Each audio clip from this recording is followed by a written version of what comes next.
Alors en manchette aujourd'hui, visite d'un presbytère à préserver à Saint-Didas et aperçu des activités de l'automne à la maison Rosalie Cadron.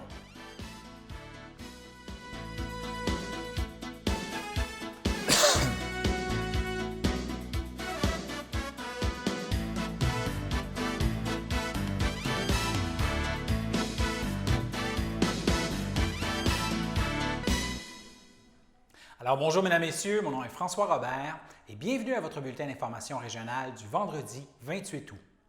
Alors le conseil municipal de Saint-Didas, suite à la recommandation de son conseil local du patrimoine, a récemment présenté une demande au ministère de la Culture et des Communications du Québec pour que le presbytère du village et le terrain devant sa façade soient cités à titre de biens patrimoniaux. Et je suis allé visiter ce bâtiment rempli d'histoire en compagnie du responsable de la bibliothèque, Louis-Edmond Hamelin de Saint-Didas, M. Robert Roy. Et le vieux presbytère, là, il abrite désormais la bibliothèque municipale, nommée en l'honneur de Louis-Edmond Hamelin. Elle porte ce nom en l'honneur du plus illustre fils du village.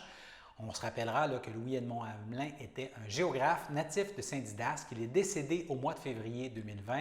Il a donné son nom à la bibliothèque du village et Louis-Edmond Hamelin, là, il a été l'inventeur de nombreux concepts, dont celui de nordicité. Il a été un intellectuel important dans l'histoire du Québec et sa renommée, là, elle dépasse largement le cadre du Québec. Il fait la fierté des gens de son village, bien sûr, et d'ailleurs, vous vous souviendrez peut-être que nous vous avions présenté un extrait de l'hommage que lui avait rendu le maire de Saint-Didas, et préfet de la MRC d'Autrey, Yves Germain, lors de l'ouverture du Conseil des maires de la MRC d'Autrey en mars dernier.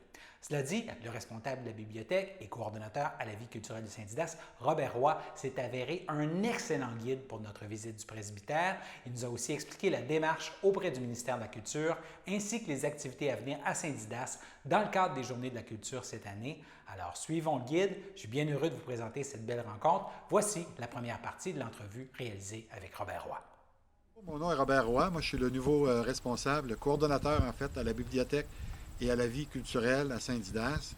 Et mon domaine, c'est le presbytère ici, qui accueille la bibliothèque depuis l'année 1990. Et en fait, le presbytère a été bâti, lui, en 1882. Et il y a une longue histoire attachée à ça. En fait, auparavant, avant 1882, en fait, avant 1852, le curé qui venait dire les messes ici, c'était le curé de Saint-Gabriel de Brandon. Donc, il y avait une petite chapelle qui avait été construite, très sommaire dans le fond. Et il y avait une espèce de petit presbytère du long de la 349 qui servait un peu presque comme une loge pour le curé qui venait simplement les fins de semaine pour dire sa messe. Mais à compter de 1852, effectivement, le curé Turgeon est arrivé dans la paroisse ici. Et donc, on a eu un curé qui a été attitré à la paroisse. Il y a eu la construction d'une nouvelle église, parce que là, évidemment, on était en plein développement. Il y avait comme 700 de population ici. Et il y avait vraiment un besoin. Et à cette époque-là, évidemment, la messe était très importante. L'église était au cœur du village. Donc, construction d'une nouvelle église et construction d'un presbytère. Le presbytère, lui, ici, a été construit en 1882. Et ça, c'est la bâtisse originale. En 1890, il y a eu des restaurations qui ont été faites, mais grosso modo, ça date de la fin du 19e siècle. Là. Et c'était la maison du curé. Donc, j'ai vérifié la population de Saint-Didas. En ce moment, c'est 593. Donc, il y a eu beaucoup de fluctuations au cours des ans. Et d'ailleurs, M. Louis-Edmond Hamelin nous explique tout ça dans des textes très importants. Alors, il y a eu des périodes où il y a eu autour de 1000 de population ici. Et on voit sa photo au-dessus de votre... Évidemment, il est très présent ici. On a plusieurs de ses ouvrages dans notre collection. Vous avez une collection de combien de volumes ici à peu près, savez-vous? 2000 volumes. 2000 volumes. Évidemment, on est associé au réseau, le CQLM. Donc, il nous prête énormément de volumes, il nous offre énormément de services. Mais nous, ici, sur le plan local aussi, on se monte une collection là, de plus en plus importante. Et je dois dire que la bibliothèque, moi je suis nouveau en poste, je viens d'arriver, ça fait quelques mois, mais pendant plusieurs années, il y a eu plusieurs bénévoles qui ont tenu ça avec des coordonnatrices. Et à chaque année, la bibliothèque se mérite avec le réseau, il y a une certaine évaluation qui se fait. Et le maximum d'étoiles, en fait, c'est des sauts qu'on remet. Le maximum de sauts qu'on peut obtenir, c'est 5. Et à chaque année, on obtient les 5 sauts, donc comme 5 étoiles, parce que la bibliothèque est tenue de façon impeccable ici. Des gens qui sont impliqués depuis plusieurs années. Dans le fond, la fondatrice de la bibliothèque a été fondée en 81 par Mme Lucille Adam, qui est toujours une résidente ici de Saint-Didas. Elle a été ici jusqu'en 90. Et en 90, M. Léopold Perrier a pris la relève. Et c'est en 1990 que des travaux ont été entrepris pour restaurer le presbytère et en faire vraiment une bibliothèque. Parce qu'au départ, la bibliothèque, c'était une armoire à la salle municipale. Mais quand même, il y avait une volonté de diffuser la connaissance et de faire la promotion de la littérature. Ça a commencé modestement. Bien entendu, on est un petit village. Mais je vous dirais que pour un petit village, avoir une bibliothèque de cette envergure-là, c'est assez remarquable. Et non seulement ça, et moi, quand on m'a engagé, non seulement on m'a donné le titre de bibliothécaire, mais on m'a aussi confié le mandat de la vie culturelle. Et je vous dirais que pour une petite municipalité comme Saint-Didas, d'avoir un coordonnateur à la vie culturelle, c'est extrêmement rare. Et on n'en est pas peu fiers non plus. C'est dynamique. Et voilà, on occupe à peu près la moitié, parce que le deuxième étage, j'ai mon bureau qui est aménagé en haut. Puis évidemment, le deuxième étage, ça a été négligé, il y a eu des infiltrations d'eau. Donc, il y a beaucoup de restauration à faire.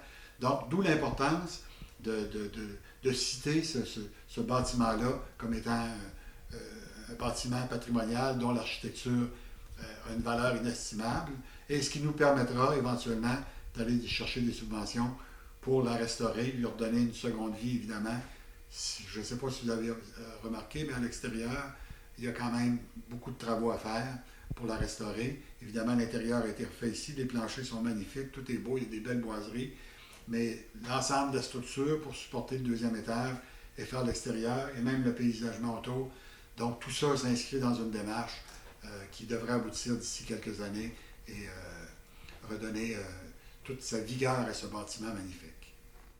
Alors, nous vous présenterons au cours des prochains jours la suite de cette visite de ce bâtiment exceptionnel.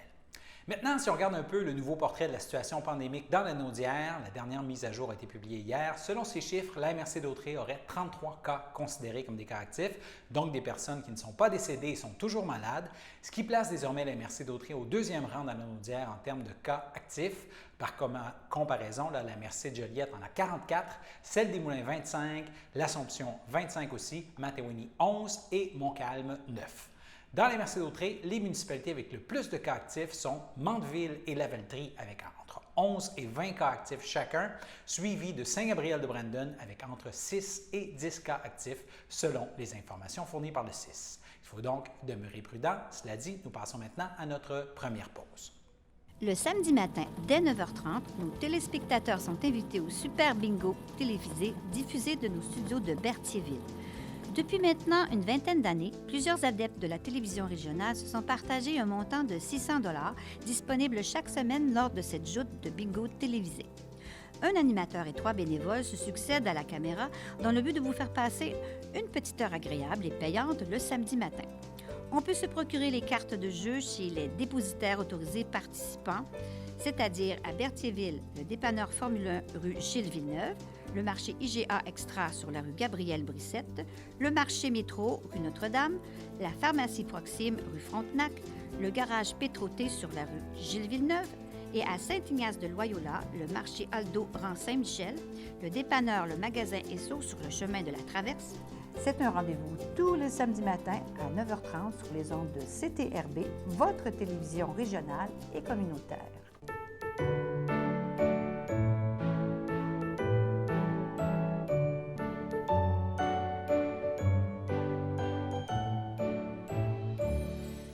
Alors, au chapitre des anniversaires pour ce vendredi 28 août, aucun anniversaire ne nous a été signalé. Par contre, pour ce qui est de demain, le samedi 29 août, la FADOC de l'Île-du-Pas souhaite un joyeux anniversaire à Marie Chaput, alors que l'Association des personnes handicapées du secteur Berthier souligne l'anniversaire samedi d'Alain Terrien et Mélissa Grenier. Et maintenant, pour ce qui est du dimanche 30 août, la FADOC de l'Île-du-Pas souhaite un joyeux anniversaire à Régent Brissette et José Lamontagne, tandis que l'Association des personnes handicapées du secteur Berthier souhaite un très joyeux anniversaire dimanche à Jeanne Courchaine.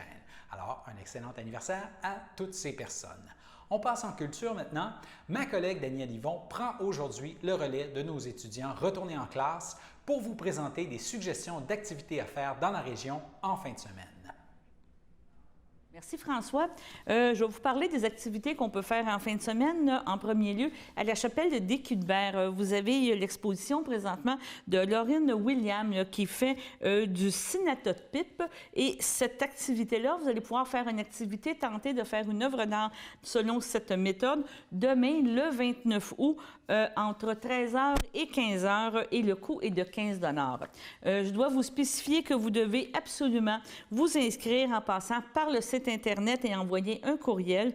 Je vous donne l'adresse courriel qui est le corp.patrimoine.berthier@gmail.com.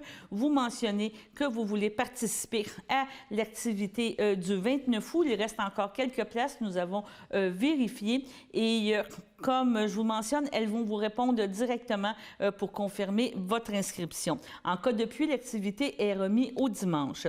Et c'est quoi des cinétopipes? C'est une technique qui vous permet, avec une solution chimique qui est photosensible, qui réagit au soleil, de pouvoir faire une œuvre sur du papier ou sur du tissu. On peut parler aussi avec certaines surfaces poreuses. Pour l'activité, tous les matériaux seront fournis et tout sera fait dans les règles sanitaires en vigueur. Donc, on vous rappelle, corporation corp.patrimoine.berthier@gmail.com. D'autres activités aussi à faire en fin de semaine, il y a la maison Rosalie Cadron.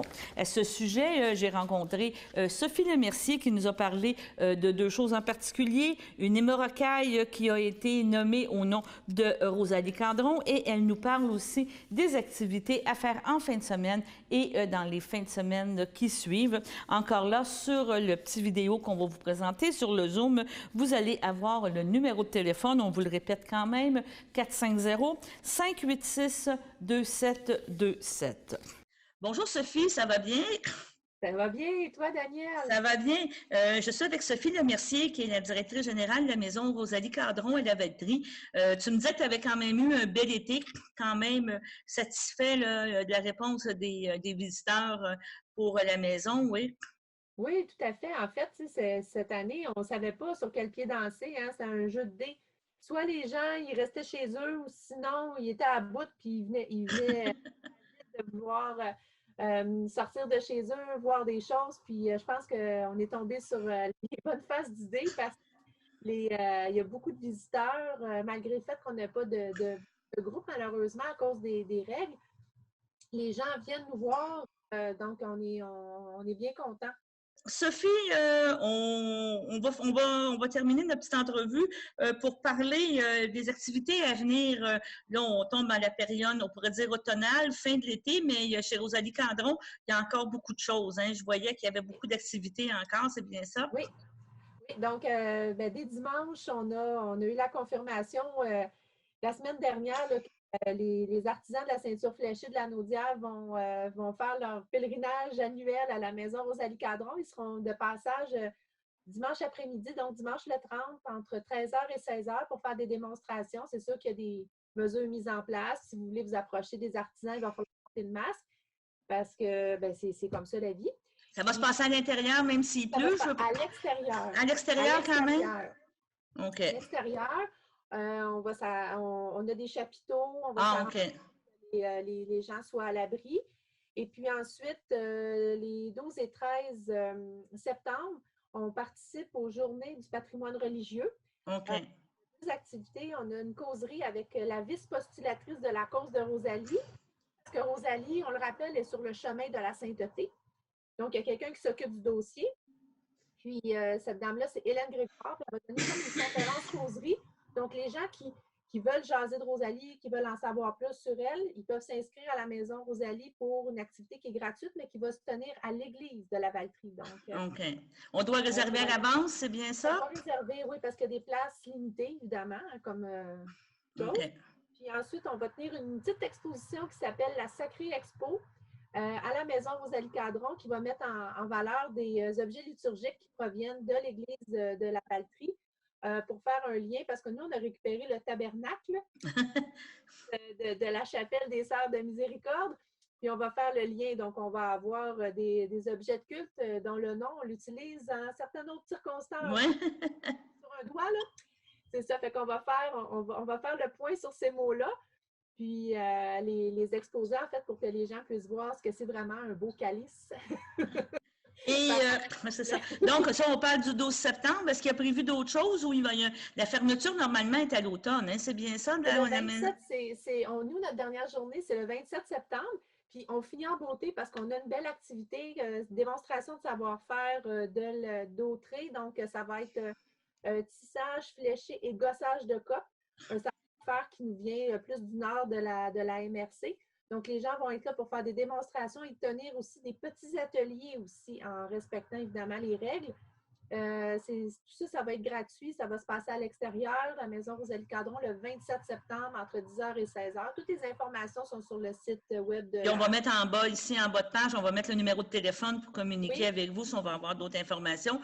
Donc, présentement, c'est ouvert en fin de semaine. Par la suite, à toutes les fins de semaine, c'est bien ça, tu me disais, jusqu'au 27 septembre. Donc, c'est des belles journées. Il nous reste encore du beau soleil de l'extérieur. Donc, il faut en profiter. Mais je pense que c'est des belles activités à faire à Rosalie-Cadron.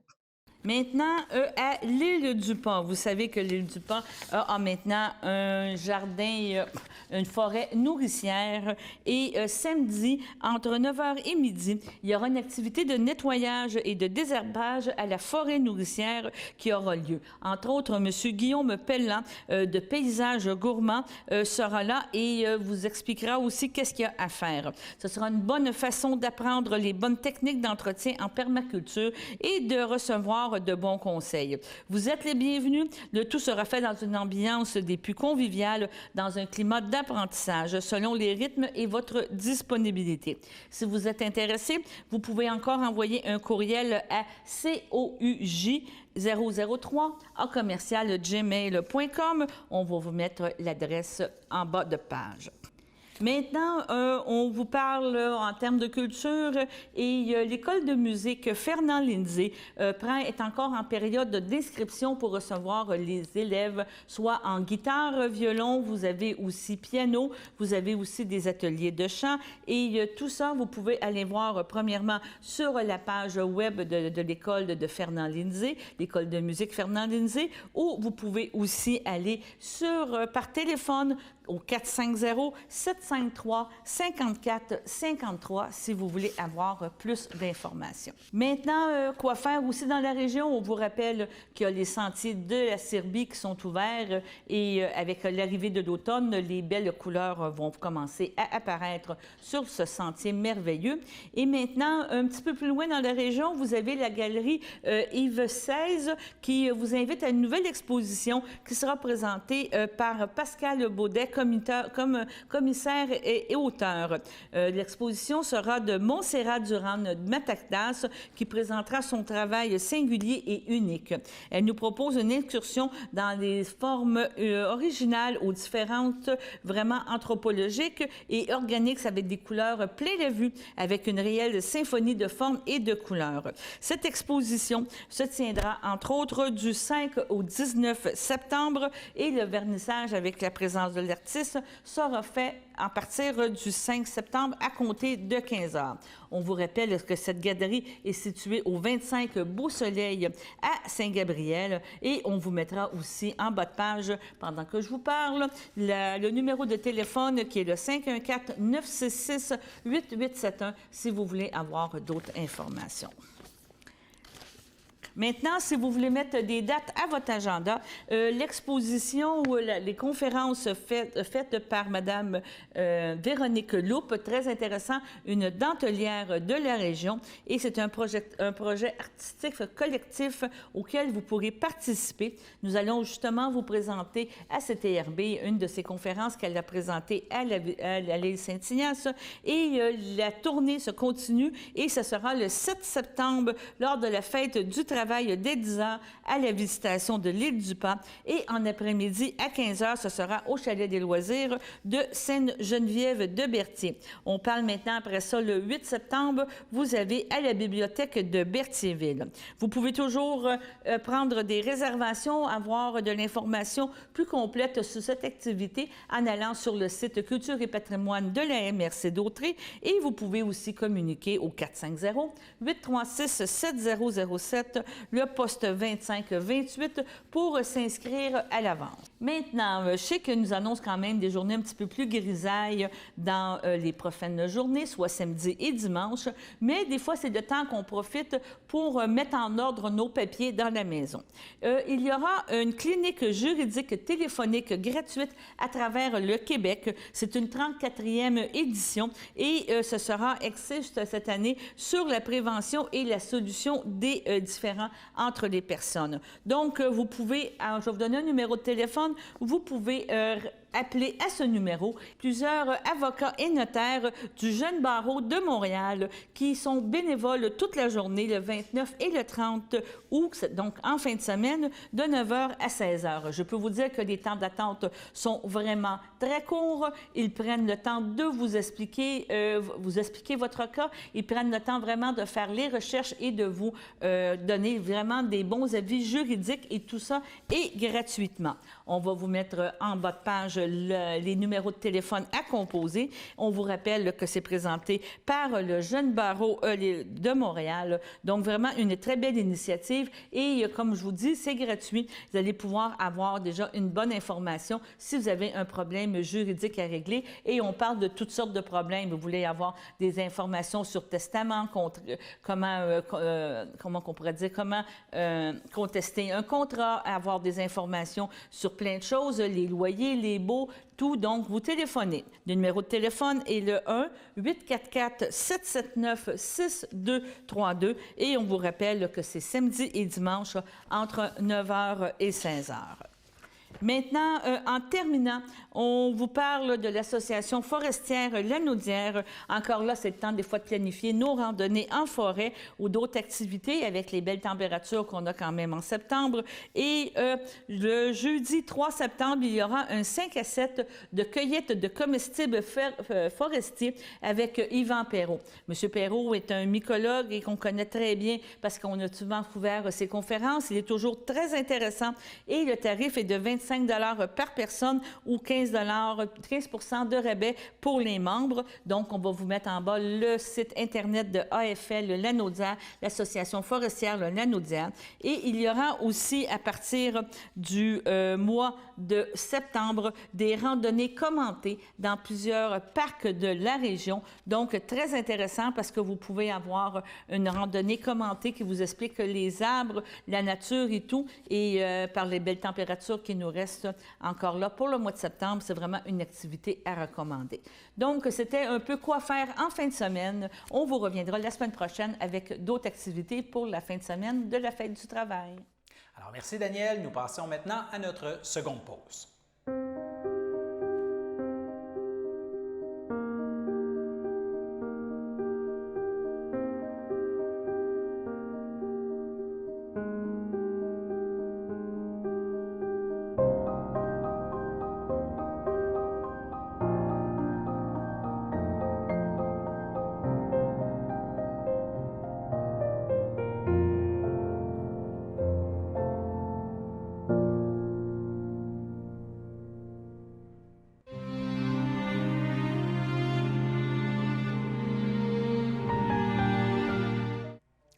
À Joliette, le 1er août, à l'âge de 94 ans, est décédée Mme Georgette Lavallée, épouse de feu Roland Clément de Saint-Cuthbert. Elle laisse dans le deuil ses filles, France Clément, Claire Clément, Muriel Clément et son conjoint Jocelyn Lambert, de même que ses petits-enfants, Benjamin, Olivier, Natacha, Violaine, Maude et Mallory, ainsi que de nombreux arrière-petits-enfants, plusieurs neveux, nièces et autres parents et amis. Et votre sympathie peut se témoigner par des dons à la Société Alzheimer de Lanaudière. Dû à la pandémie actuelle, la famille préfère ne pas recevoir de condoléances publiquement. Cependant, elle vous invite à vous recueillir avec eux lors des funérailles qui auront lieu ce samedi, le samedi 29 août à 11 h en l'église de Saint-Cuthbert et Mme Lavallée sera ensuite inhumée au cimetière de Saint-Cuthbert. À Joliette, le 18 août, à l'âge de 61 ans, est décédé M. Daniel de Grandpré, époux de Sylvie Fafard, demeurant à Saint-Cuthbert. Il laisse dans le deuil, outre son épouse, ses fils, Marc de Grandpré, Francis de Grandpré et sa conjointe Isabelle Paradis, ainsi que Roxane, Cédric et Elliot, qu'il considérait comme ses petits-enfants, sa belle-mère Marguerite Urbain, sa sœur Renée de Grandpré et son conjoint Jean-Pierre Houde, laisse aussi dans le deuil ses belles-sœurs, Nicole Fafard, Feu Marcel Grenier, Céline Rondeau, ainsi que plusieurs neveux, nièces et autres parents et amis. Et il laisse aussi dans le deuil tous ses confrères pompiers de la caserne 50 du service incendie de la MRC d'Autrey. Alors, votre sympathie peut se témoigner par des dons à la Société canadienne du cancer. Il y a d'ailleurs des formulaires qui seront disponibles au salon. La famille accueillera parents et amis ce samedi, le samedi 29 août, dès 15 h au complexe funéraire F. Thériault du 741 rue Notre-Dame à Berthierville et suivra une liturgie en la chapelle du complexe à 17 h. Maintenant, Repentigny est décédée paisiblement de son domicile, entourée des siens, Lise Dauphin, âgée de 75 ans. Elle laisse dans le deuil son époux, Pierre Lafrenière, les enfants qu'elle chérissait, Daniel Lefebvre et sa conjointe Chantal Diamond, Isabelle Lafrenière et son conjoint Guillaume Thibault, France Lafrenière et son conjoint Christian Trudeau, Michel Lafrenière, de même que ses petits-enfants Léa, Mathis, Mégane, Zach, Hugo et Alice, nés le jour de son décès. Laisse aussi dans le deuil ses sœurs, Pierrette et son conjoint André Langlois, Pauline et son conjoint Régent Légaré, Feu Germaine Dauphin et son conjoint Alain Parent. De même que ses neveux, nièces, Daniel, Sylvie, Nathalie, Nancy, Stéphanie, Jonathan et leur famille, son demi-frère Sylvain Miville, sa demi-sœur Marie-France Houle, ses nombreux cousins et cousines, et aussi ses amis de longue date, et aussi la Ligue de quilles Les Bons Vivants, au sein de laquelle elle évoluait depuis plusieurs années. Alors, la famille vous accueillera demain samedi, dès 10 h, au salon funéraire F. Thériault de 1641 rue Notre-Dame à Berthierville, et les funérailles suivront à 14 h samedi en l'église de Sainte-Geneviève de Berthier, et les cendres de Mme Dauphin seront ensuite inhumées au cimetière de Saint-Justin. À Saint-Eustache, le 10 juillet, à l'âge de 68 ans, est décédée Mme Germaine Dauphin, conjointe de Alain Parent, demeurant à Saint-Joseph-du-Lac. Elle laisse dans le deuil, outre son conjoint, ses enfants Stéphanie et Jonathan Lapierre, ses sœurs Lise Dauphin et son conjoint Pierre Lafrenière, Pierrette Dauphin et André Langlois, Pauline Dauphin et Régent Légaré, ainsi que plusieurs neveux, nièces et autres parents et amis. Et la famille vous accueillera demain samedi, de 10 h à 14 h au complexe funéraire F. Thériault du 741 rue Notre-Dame, et les funérailles auront lieu le même jour à 14 h en l'église de Sainte-Geneviève de Berthier. Et les cendres de Mme Dauphin seront inhumées au cimetière de Saint-Barthélemy. Et comme vous le savez, les services pour les personnes décédées au début de la crise ont débuté. C'est le cas notamment pour Viateur Héroux, décédé à Lavaltrie le 8 avril à l'âge de 86 ans. Il était l'époux de Liliane Lemay, demeurant à Lavaltrie. Il laisse dans le deuil, outre son épouse, ses enfants, Joanne Héroux et son conjoint Richard Bruno, Jocelyne Héroux et son conjoint Louis Simard, Robert Héroux et sa conjointe Marie-France Giverne, René Héroux et sa conjointe Mireille Larose, de même que ses petits-enfants, leurs conjoints et conjointes, laisse aussi dans le deuil ses arrière-petits-enfants, ainsi que plusieurs frères, sœurs, beaux-frères et belles-sœurs. Et la famille vous accueillera dimanche, le 30 août, de 13 h à 16 h au complexe funéraire F. Thériault du 1641 rue Notre-Dame à Berthierville. Et il y a une liturgie de la parole qui aura lieu le même jour à 16 h en la chapelle du complexe. Et bien sûr, toute l'équipe de CTRB offre ses plus sincères sympathies aux familles et amis en deuil. Et nous passons maintenant à la météo.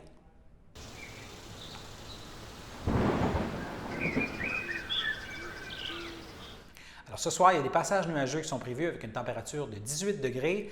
Dans la nuit de vendredi à samedi, encore là, ce sera nuageux avec des éclaircies, un mercure de 13. Samedi matin, la pluie est au menu comme une grande partie de la journée samedi. 14 le matin. En après-midi, ça monte à 16. Et ensuite, Encore de la pluie au menu, mais un peu moins pour dimanche avec un maximum prévu de 18. Alors voilà, c'était vos informations sur les ondes de CTRB. Revenez-nous lundi pour un autre bulletin d'information régionale et excellente fin de semaine à tous nos téléspectateurs.